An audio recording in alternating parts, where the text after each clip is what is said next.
نحمده ونستعينه ونستغفره ونؤمن به ونتوكل عليه ونعوذ بالله من شرور أنفسنا ومن سيئات أعمالنا من يهده الله فلا مضل له ومن يضلل فلا هادي له ونشهد أن لا إله إلا الله وحده لا شريك له ونشهد أن محمدا عبده ورسوله اللهم صل على محمد وعلى آل محمد كما صليت على إبراهيم وعلى آل إبراهيم إنك حميد مجيد اللهم بارك على محمد وعلى آل محمد كما باركت على إبراهيم وعلى آل إبراهيم إنك حميد مجيد اللهم انفعنا بما علمتنا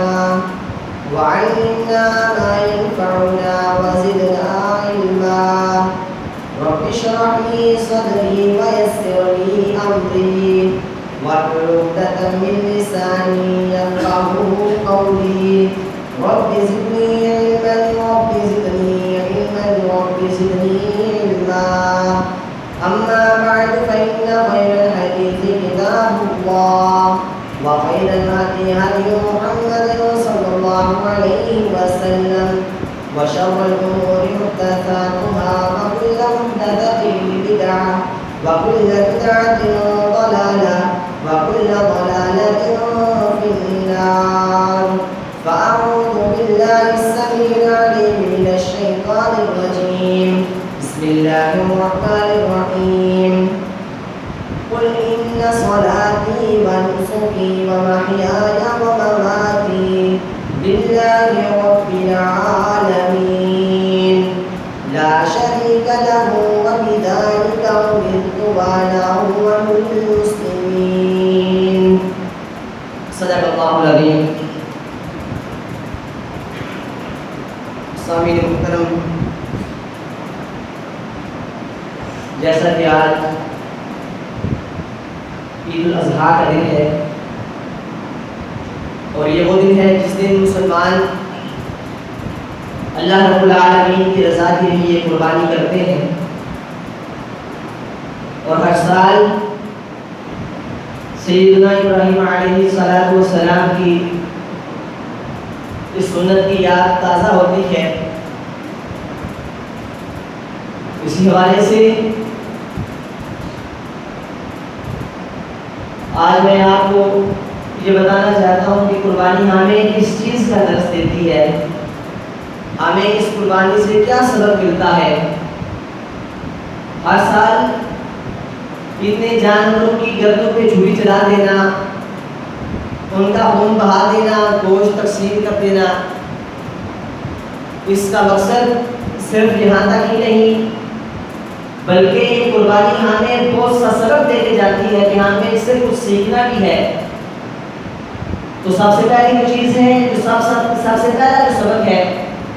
اس قربانی کے اندر، وہ ہے اللہ رب العالمین کی توحید کا درس.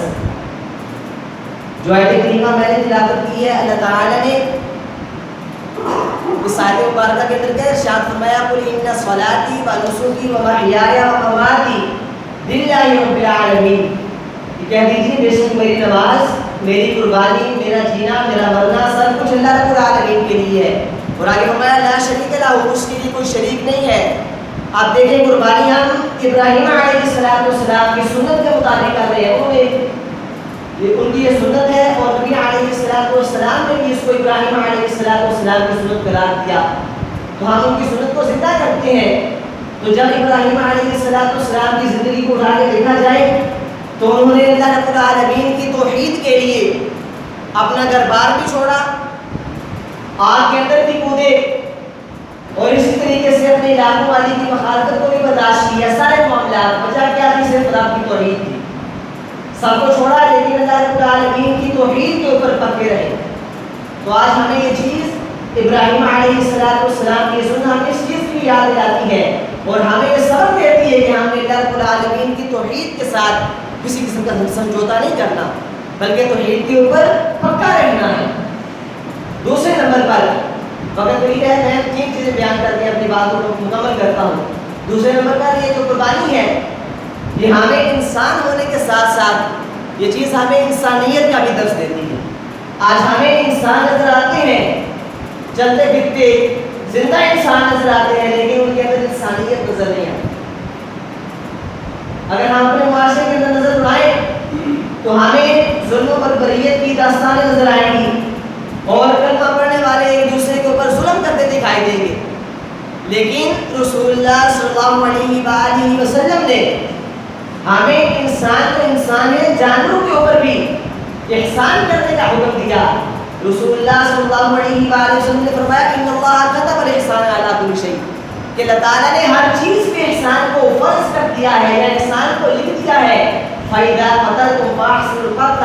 وَإِذَا ذَبَحْتُمْ فَأَحْسِنُوا الذِّبْحَ،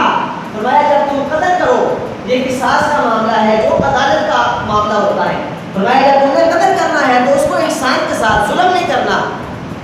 یہ نہیں کہ ہم کسی کو اس کو زیادتی کرتے ہوئے قتل کریں، بلکہ شریعت کا یہ حکم ہے کہ ایک بار کے اندر اس کا سر تن سے جدا کر دیا جائے تاکہ اس کو ظلم نہ ہو،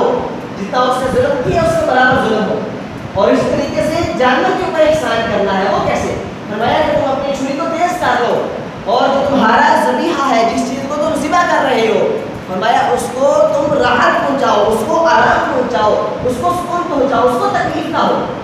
تو یہ چیز ہے کہ رسول اللہ صلی اللہ علیہ وآلہ وسلم نے ہمیں انسانوں کے ساتھ بھی احسان کرنے کا حکم دیا اور جانوروں کے ساتھ بھی احسان کرنے کا حکم دیا۔ تو آج ہمیں قربانی کی انسانیت کا درس دیتی ہے کہ ہم آج اپنے اندر انسانیت پیدا کریں۔ انسان تو ہم ہیں لیکن ہمارے اندر انسانیت بھی ہونی چاہیے۔ تیسری چیز، ہم نے اللہ رب العالمین کا شکر ادا کرنا ہے۔ اللہ تعالیٰ نے فرمایا لَن يَنَالَ اللَّهَ لُحُومُهَا وَلَا دِمَاؤُهَا وَلَٰكِن يَنَالُهُ التَّقْوَىٰ مِنكُمْ كَذَٰلِكَ سَخَّرْنَاهَا لَكُمْ لَعَلَّكُمْ تَشْكُرُونَ، فرمایا کہ اللہ رب العالمین کو تمہارا گوشت اور تمہارا خون نہیں پہنچتا بلکہ تمہارا تقویٰ پہنچتا ہے۔ اور فرمایا کہ ہم جانوروں کو ہم نے تمہارے لیے مسخر کر دیا ہے، اور اس کی وجہ کیا ہے؟ تاکہ تم اللہ رب العالمین کے شکر گزار بندے بنو۔ تو آج ہمیں جو ہم میں سے قربانی کر رہے ہیں، ہمارے لیے یہ شکر کا موقع ہے کہ ہم اللہ رب العالمین کا شکر ادا کریں کہ اللہ تعالیٰ نے ہمیں استطاعت، ہمیں توفیق عطا فرمائی ہے کہ ہم اللہ تعالیٰ کی راہ میں چھوڑا ہوا جو بھی ہم سے چیز ہوتی ہے ہم قربان کر رہے ہیں۔ اور وہ لوگ بھی موجود ہیں جو سارا سال اپنا خون پسینہ بہاتے ہیں، محنت مزدوری کرتے ہیں، لیکن سال کے بعد ان کے پاس اتنی رقم نہیں ہوتی کہ وہ اللہ کی راہ میں جان نہیں دے سکتے۔ تو ہمیں اس بات پہ تعالیٰ کا شکر گزار بندہ بن جانا چاہیے کہ ہم اللہ رب العالمین کی توفیق سے اس کی راہ میں قربانی کر رہی ہے۔ قربانی کے حوالے سے کچھ خاص آداب ہیں جن کا ہمیں علم ہونا ضروری ہے۔ آپ نے خطبہ جمعہ کے اندر بھی اس چیز کو سماعت کیا ہوگا، یقینی بات ہے، میں بھی اس کی یاد دہانی آپ کو کروا دوں اور اپنی بات کو مکمل کرتا ہوں۔ قربانی کے حوالے سے ایک بات چلے کہہ دیے کہ اپنی چھری کو انتہائی تیز رکھیں تاکہ جانور کو تکلیف کم سے کم ہو، اور اس کے ساتھ ساتھ جو قربانی کرنے والا ہے اس کو چاہیے کہ وہ خود جانور کی گردن پہ چھری چلائے۔ رسول اللہ صلی اللہ علیہ وآلہ وسلم نے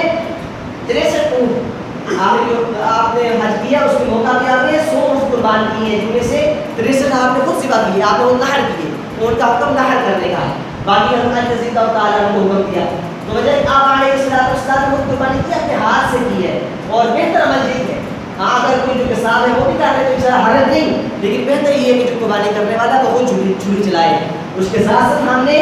یہ بات یاد رکھنی ہے کہ دعا پڑھ کے جو رسول اللہ صلی اللہ علیہ وآلہ وسلم نے ہمیں دعا سکھلائی ہے،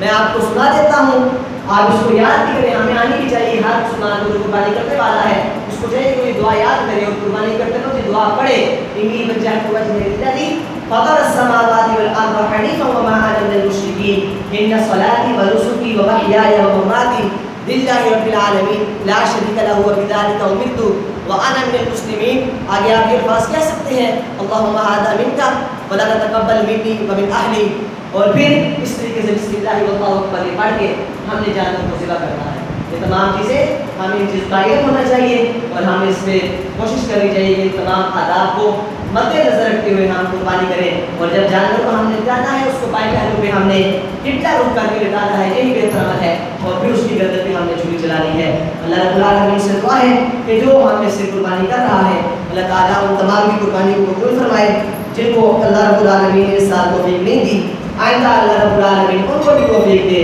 کہ وہ بھی اللہ رب العالمین کی راہ میں قربانی کریں. اللہ تعالیٰ سے دعا ہے جو میں نے بیان کیا اللہ تعالیٰ میرے سمیت ہم سب کو سمجھنے اور پھر اس پر عمل پیدا ہونے کی بھی توفیق عطا فرمائے. وما علینا الا البلاغ.